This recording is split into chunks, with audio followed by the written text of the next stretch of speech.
시나리오를 읽는 시간에 시인 영화인 백악기입니다.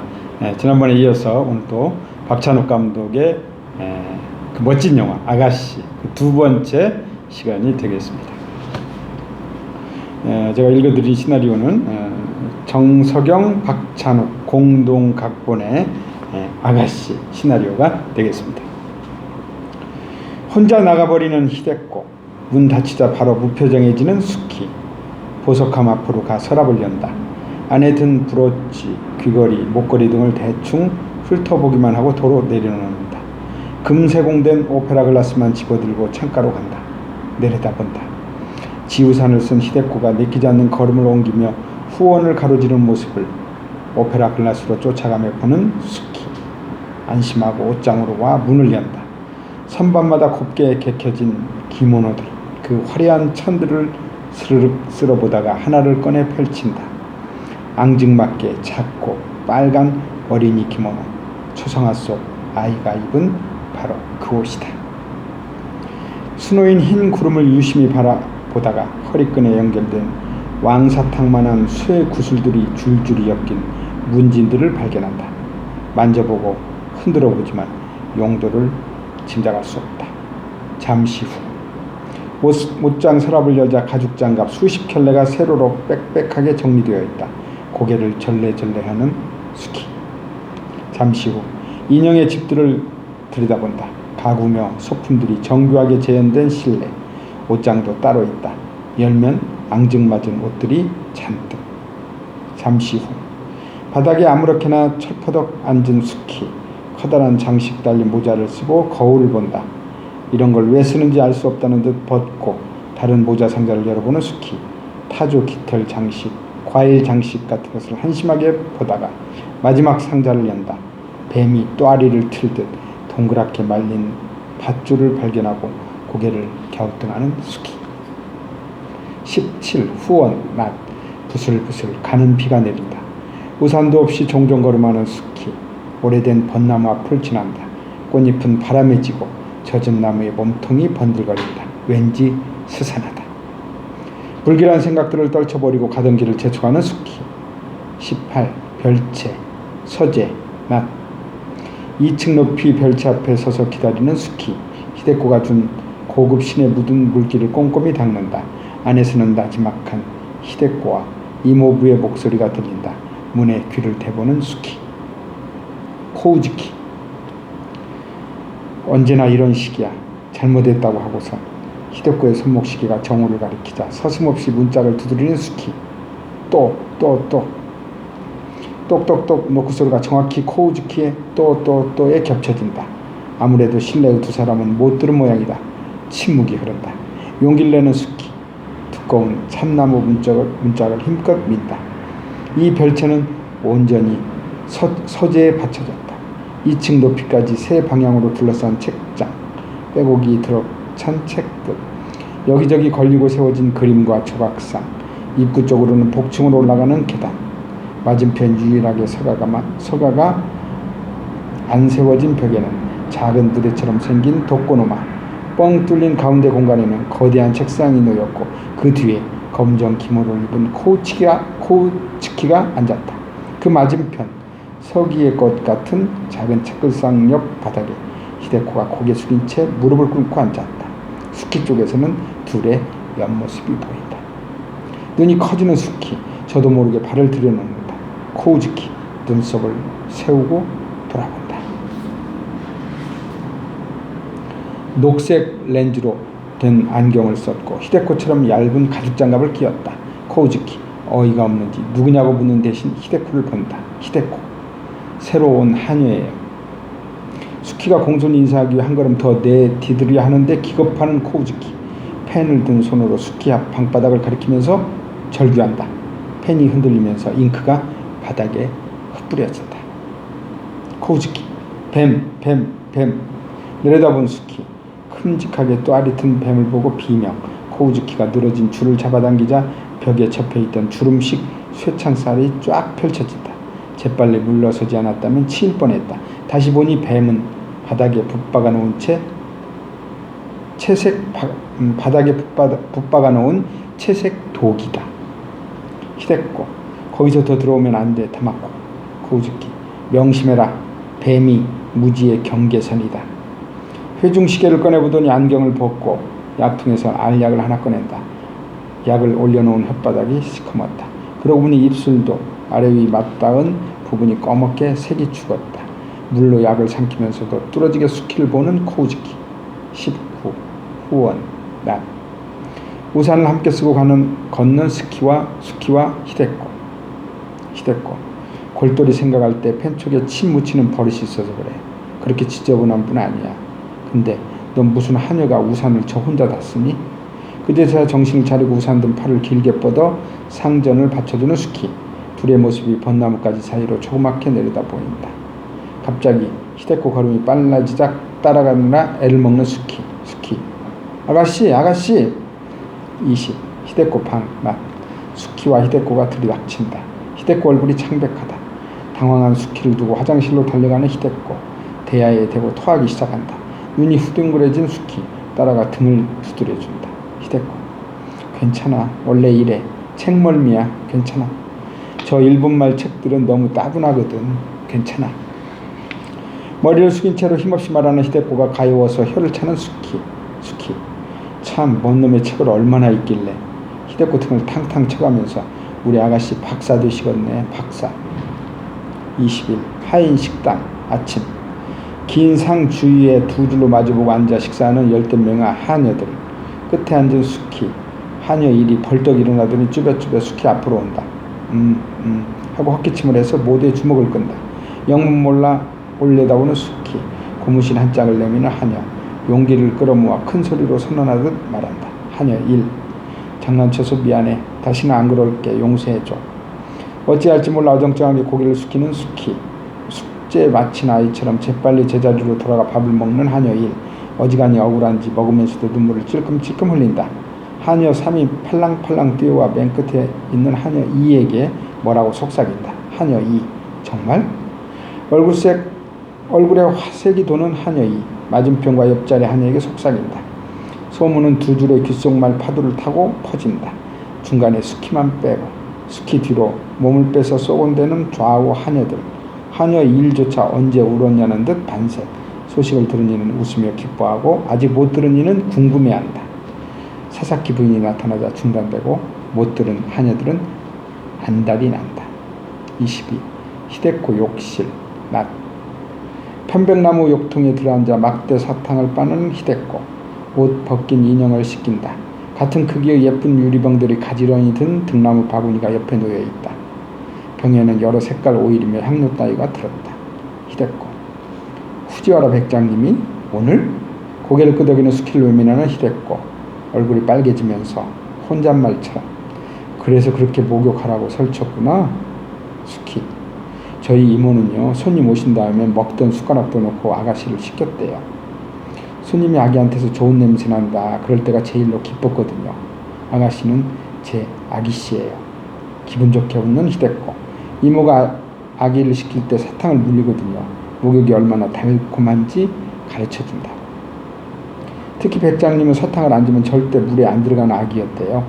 히데코. 볼을 손으로 비비며 눈물이 글썽. 장난꾸러기였을 것 같아. 백장님은. 스키. 왜 그러세요? 히데코. 입안이 자꾸 베어. 이 하나가 뾰족한가 봐. 스키. 양손으로 히데코의 얼굴을 감싸주고 들여다본다.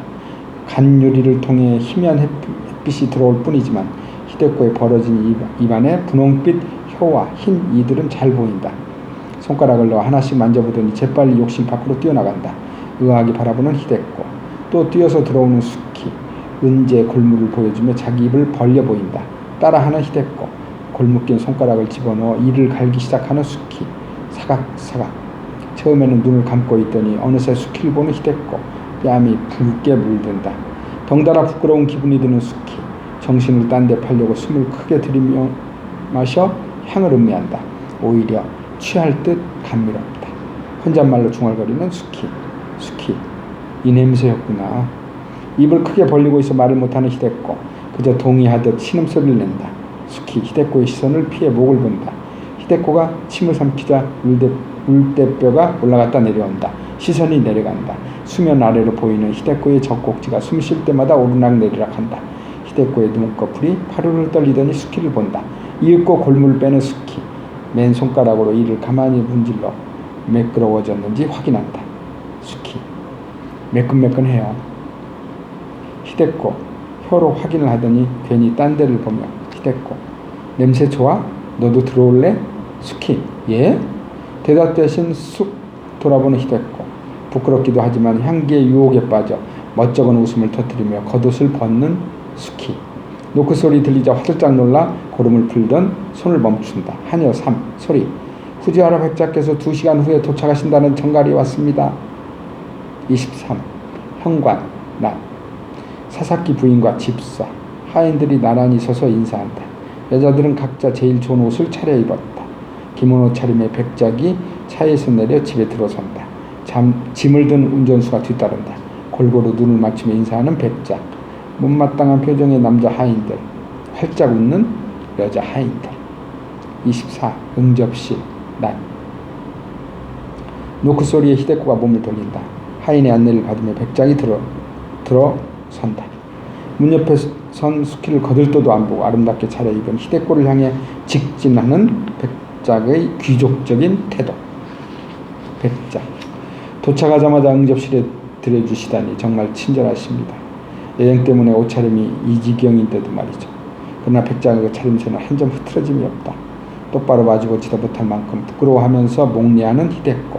더 너스레를 떠는 백작. 그간 무리하셨겠지만 이제 걱정 마십시오. 제가 흥미진진한 시간을 만들어 드리겠습니다. 히데코 뒤의 거울을 통해 뒤늦게 스키를 발견하고 아, 네가 바로 옥주? 수키. 허리 굽혀 공손히 인사하며 히데코에게 했을 때와 똑같은 말투로 잘 부탁드립니다. 나리. 백작. 네가 잘못하면 내가 난처해진다는 거 알고 있지? 수키 바로 앞에 서서 얼굴을 빤히 들여다보면서 조선인치고 골상이 나쁘지 않구나. 자, 말해보거라. 네 할 일은 충실히 하고 있느냐? 수키. 히데코 눈치를 살피나 선뜻 대답을 못한다. 대신 나서서 답해주는 히데코의 음성. 히데코. 소리. 추천 감사드려요. 백장님은 절 위해 완벽한 사람을 골라주셨어요. 백작. 절대 둔한 아이는 안 된다고 하셔서 애써 왔습니다. 주머니에서 은화를 하나 꺼내 수키에게 주며 외로우신 우리 아가씨를 잘 부탁한다. 또 히데코 눈치를 보는 수키. 어서. 히데코가 고개를 끄덕여주자 무릎을 굽히고 은화를 받는 수키. 만족스럽게 미소 짓는 백작. 25. 히데코 방 앞 복도. 낮. 하녀 3이 뛰다시피 걸어와 문을 두드린다. 수키가 안에서 문을 열어주자 간단한 얘기를 어렵게 전한다. 하녀 3. 후지와라 백장님께서 히데코 아가씨의 몸종 타마코를 백장님 방으로 잠깐 심부름 보내기를 허락해달라고 아가씨께 여쭈십니다. 무슨 일일까? 불안한 얼굴로 히데코를 돌아보는 수키. 26. 복도 플러스 손님 방. 하녀 3이 수키를 데리고 와서 손님 방을 가르쳐준다. 수키. 하녀 3이 가리키는 문짝을 녹화하며 예쁜 목소리로 수키. 부르셨습니까? 나리. 백작. 들어오너라. 수키 문을 연다. 열린 여행 가방, 벗어던진 기모노, 양복 정장으로 갈아입고 보타이까지 맨 백작이 수키가 들어가 허리 굽혀 인사하자 거만하게 턱만 까닥한다. 호기심 많은 하녀 3. 마지막 순간까지 들여다보며 일부러 천천히 문을 닫는다. 완전히 닫히고 나서도 한동안 미동도 않는 두 사람. 눈동자만 이리저리 굴면서 기다린다. 엿보다 지쳤는지 드디어 하녀 3이 떠나는 발소리가 들린다. 그제야 경직이 풀어지며 그동안 답답했다는 듯 땅 짚고 옆돌기를 하는 백작. 아까 받은 은화를 내미는 수키. 수키. 가짜를 갖고 장난을 쳐? 감히? 나한테? 백작에게 내던지는 수키. 수키 손을 떠나 느린 동작으로 날아오던 은화가 허공에서 멎는다. 은화가 화면에 커다랗게 자리 잡은 정지 화면에서 빠르게 페이드아웃. 검어진 바탕의 자막. 아그레 전. 27. 보영당 1층 낮. 회상. 복순 손에 들린 은화의 클로즈업. 꼼꼼히 본 다음 달걀 노른자를 헝겊에 묻혀 은화에 문지르는 복순. 반응에 만족한다. 한눈에 루페를 대고 들여다보면서 반지를 담는 수키. 보석이 아름다움에 취해 한참을 들여다본다. 수키. 내 진짜 이름은 수키다. 옥주가 아니라 수키, 남수키. 나로 말할 것 같으면 나서부터 이 보영당에서 복순씨라는 은포 최고의 장물아비, 아니 장물어미 손에서 자라 일찍이 5살에 진짜 돈, 가짜 돈을 구별할 줄 알았고 그 후로는 구가이에게서 자물쇠 따는 법을, 끝단이에게서 소매치기 기술을 두루 익혔지만 지갑들, 꾸깃꾸깃 단 지점, 은장도, 놀이개, 부채, 휴대용 향수병 등등이 놓인 식탁을 만족한 얼굴로 살펴보는 복순. 아기에게 젖을 물린 끝단이, 돋보기를 들여다보면서 무슨 서류를 유지하는 구가이. 울음소리가 들리자 일어서는 복순. 자장가를 흥얼거리면서 아기를 어른다. 또 다른 아기가 울기 시작한다. 구석에 놓인 7개 나무 상자마다 아기가 들었다. 복순 노래. 새야 새야 파랑새야 녹두밭에 앉지 마라. 녹두꽃이 떨어지면 청포장수 울고 간다. 수키. 이 아기들은 그런 쓸모있는 재주는 못 배울 팔자다. 낳자마자 버려지는 핏덩이들. 우린 이것들을 먹이고 시켜서 일본에 팔아넘긴다. 애 못 낳는 마나님들이 몰래 사가지고 지가 낳은 척 한다고 한다. 곧 굶어 죽을 것들을 부잣집 도련님 아가씨로 만들어주다니 얼마나 보람찬 일인가. 양손에 하나씩 운어 아기를 대롱대롱 데리고 오는 수키. 식탁에 올려놓고 기저귀를 갈아준다. 복수는 상자의 새 아기에게 미음을 먹인다. 아기들은 울면서도 새 새끼처럼 열심히 받아먹는데 한 녀석이 울기만 한다. 복순 병에서 사케 한 스푼을 따라 입에 순식간에 밀어넣는다. 꿀꺽 삼키더니 얼굴을 찌푸리며 입맛을 쩝쩝 다시는 아기. 병에 입을 대고 한 모금 마시는 복순. 나지막하게 한다. 사케 마신 아기는 졸기 시작하고 복순은 업었던 아기를 내려뒤인다. 아기 하나는 안고 하나는 도로 상자에 눕히는 수키. 젖을 물려놓고 꾸벅꾸벅 조는 끝단이를 물끄러미 바라본다. 수키. 끝단이는 지 새끼 말고는 절대 젖을 안 준다. 나 같으면 안 그럴 텐데 나도 젖이 나오면 얼마나 좋을까. 맹렬히 개짖는 소리에 이어 쿵쿵쿵 문드리는 소리. 버뜩 잠 깨는 끝단이. 식구들 불안한 눈빛을 주고받는다. 칼을 쥐고 일어선 구가이. 문 옆에 붙어선다. 복순 문을 연다. 비바람이 훅 밀려들면서 한 남자가 성큼 들어서다가 찡그리면서 손수건으로 코를 막고 말한다. 백작. 어휴, 통풍 좀 시키면서 사시죠. 고급 양복 어깨에 묻은 빗방울을 털면서 중절모를 벗자 남자의 얼굴이 드러난다. 끝단이와 복순이의 눈썹과 입꼬리가 살짝 말려 올라간다. 복순, 끝단이. 백작, 수키. 어떤 여자들은 저 남자하고 눈이 마주치면 아랫도리가 조여온다고 한다. 백작과 눈이 마주치자 다리를 꼬면서 발끝에 지그시 힘을 주는 끝단이. 저 남자 눈을 보면 밥그릇 뺏긴 삽살기가 떠오른다면서 눈물 짓는 여자도 있고 애틋한 눈빛으로 백작을 보는 복순. 긴 한숨을 쉰다. 하지만 난 안 넘어간다. 5살 쪽부터 진짜 돈, 가짜 돈을 가릴 줄 알았던 나니까. 백작. 주목을 받으며 궁기에 찌든 실내를 한 바퀴 둘러보더니 복순에게 다가가 나비 장식 머리핀을 빼든다. 성큼성큼 계단으로 가 열쇠 구멍에 꽂고 비밀 서랍을 연다. 허, 알고 있었나? 하듯 혀를 내미는 복순. 서랍 안에 든 작물 몇 가지를 골라 꺼낸 다음 불상부터 식탁에 탁 놓는 백작. 아주 단도직입적이다. 백작. 어느 역관에 대해서 얘기해보죠. 일본 밀수품을 뇌물로 써가지고선 고관 대작 통역을 도맡은 놈이 있다 이거야. 말하면서 은재 향수병을 집어드는 백작. 재빨리 뚜껑을 열고 향수의 품질을 확인한다. 자기 회중시계의 금사슬에 달린 작은 병을 꺼내 거기에 향수를 돌아 옮기는 백작. 손수건에도 몇 방울 붙인다. 손목과 귀 밑에도. 백작. 당연히 합방 때 공이 컸지. 그걸로 금광 채굴권까지 따냈는데 이제 아예 외놈이 되고 싶은 거라. 끝내 귀화를 한 다음에 일본의 몰락한 귀족들한테 장가를 들어가지고 마누라 성따라 코우즈키가 됐겠다. 구가이. 호호호로. 백작. 족자를 펴서 식탁 너머에 걸자 우리는 마치 그림 속 집으로 들어갈 것 같다. 이 호로 새끼는 자택을 지어서 책하고 골동으로 가득 찬 서재를 꾸몄어. 거기 수집가들을 불러 모아 희귀본 낭독회를 연 다음에 그 책을 경매에 붙이지. 거우죽힌 놈은 책하고 그림을 지 살처럼 맡기지만 몇 개는 팔 수밖에 없거든. 복순. 끊임없이 새 걸 사야 하니까. 역시 하는 눈빛으로 고기를 끄덕이는 백작. 아기들 먹이던 미음을 발견한다. 냄새를 맡아보더니 서양식 수프를 먹는 식으로 숟가락을 옆으로 잡고 앞으로 밀듯이 미음을 떠서 우아하게 먹는다. 백작. 죽어도 팔고 싶지 않은데 팔아야 한다면? 복순. 가짜를 팔지. 백작.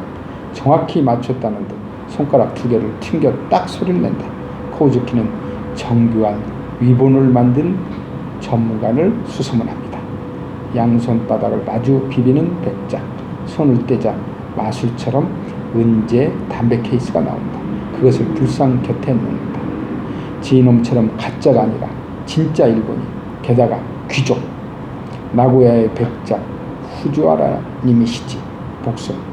진본을 빼돌릴 생각이구나. 가짜를 두 개 만드는 거지. 미음을 퍼먹으며 고개를 젓는 백작. 일제 채색 술병을 들어 불상 앞에 놓는다. 복순. 그 호리호리하고 화려한 술병을 잠시 노려보더니 답을 알았다는 듯 손가락질하며 여자야, 일본 여자. 그 외년 마누라를 꿰어서 또 고개 젓는 백작. 매일 밤 자기 전에 생각나는 액수죠. 현금으로 150만, 국채로 30만. 화로 속 석탄이 팍 튀고 국가에는 휘파람을 분다. 담뱃불을 붙이는 백작. 이모부는 말 그대로 후견인일 뿐 재산은 히데코 거야. 그래서 코우즈키는 조만간 히데코에게 장가를 들 작정이고 국가에 격분에 거의 일어서 처조카한테 아주 복순. 도덕 따위엔 관심 없다는 듯 손을 내줘 국가의 말을 끊으며 그래 십새끼 그래. 근데 우리한테는 얼마 떨어지는 거야? 백작. 5만. 수키는 따로 히데코 오다고 폐물을 갖고 국가의 격분은 금세 사라지고 또 휘바람을 분다. 이번엔 끝단이가 벌떡 일어선다. 끝단이. 제가 해요. 제가 한다고요. 일본말도 더 잘하고 한여 경험도 많아요. 모두 수키 답을 기다리느라 정적. 수키가 아기 엉덩어리를 토닥거리는 소리만 이윽고 입을 여는 수키. 5만 받고 나한테 오다고 폐물에다가 따로 10만. 시나리오를 읽는 시간에 시인 영화인 백악기였습니다.